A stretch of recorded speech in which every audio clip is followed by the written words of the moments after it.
Hello and welcome to 8th grade general music at King Philip Middle School. My name is Alan Smith. Unlike previous general music classes in West Hartford Public Schools, this class is a digital music class, not a vocal music class. That tends to be a big relief to many of my students because in every year prior to this, they demonstrated their understanding of music concepts by vocalizing them, singing them back. And in this class, we demonstrate our knowledge by the ability to play on piano or the ability to create music using apps and programs on their laptops and iPads. Our classroom procedures are simple. They are assigned seats in alphabetical order. We observe the 3-foot social distancing, which is currently recommended during COVID, and masks are kept on at all times. I do encourage students to have their own personal headphones. That uses a typical stereo mini jack. It's an 1/8-inch jack. However, it does not allow for Bluetooth headphones or lightning cable headphones. We always start out our class with a song of the day. This can be music from the Billboard Top 100 or even some famous songs from the past few decades, right?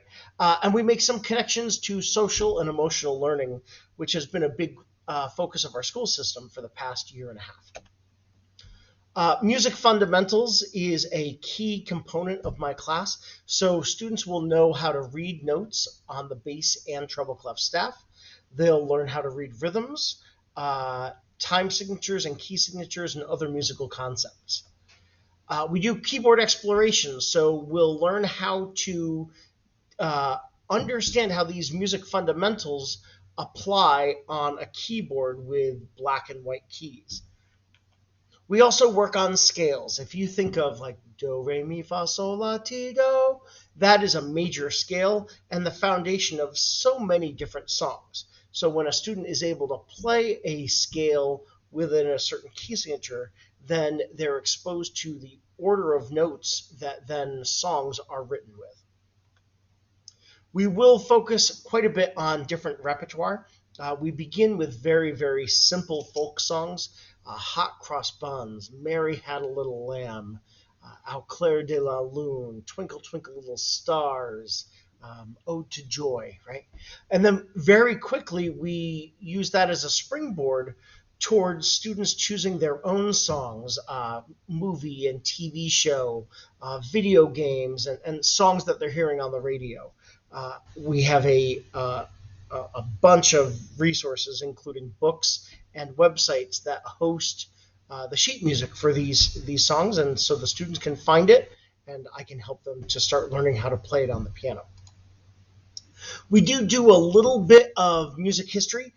Music history in this course is kind of a big overview, right? It starts at 1600s with the Baroque period and runs all the way through to today. It focuses on little tidbits about the style of each genre, as well as little tidbits about different composers within each genre, with a goal towards giving them something that hooks them and excites them about a composer.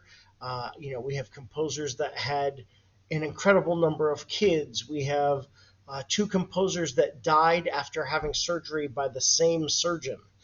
So little things that they're like, oh, I need to learn more about that guy and his music, right? So that's our composer connection. We do a lot with digital music. We have a class set of iPads. That would be 12 iPads. Half the class is on iPads at one point, while the other half is working on the pianos, and then they switch. The iPads allow us to use a program called GarageBand, which is free on all Apple devices, so you can download it at home if you're interested. It allows the kids to start using these different music fundamentals and the playing on the keyboard on an iPad to start creating their own music.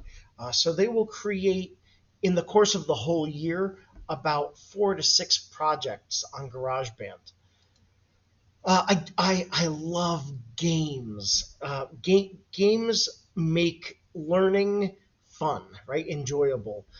So we use the pro version of Kahoot as well as Blooket to quiz students on their fluency of note reading and key signatures and other stuff.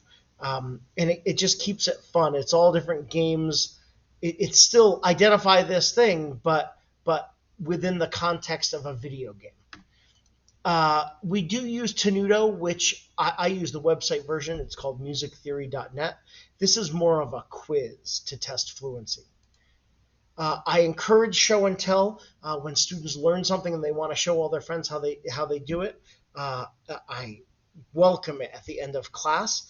I also, when I see a student doing something particularly well and want them to share, I've made it very clear to my students, I don't believe in being voluntold, right? If I say, hey, would you be willing to? I'm not saying you have to, and it is entirely up to them. If they don't feel comfortable, that's totally fine. Some people are very outgoing, like myself, and other people shy away from that. Cleanup and dismissal, we don't need to talk about. Grading is very simple. My grade is out of 100%.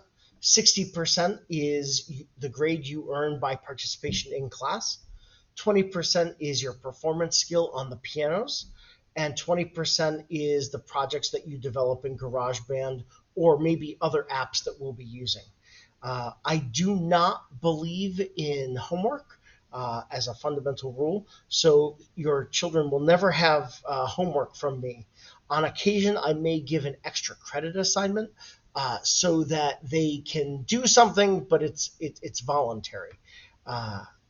But great, my class should be a good grade with just the effort of doing the things that I'm asking them to do in class. As always, if you have any questions, please reach out to me. My email address is alan_smith@gmail.com. I take that back, at whps.com. And I hope you have a great day.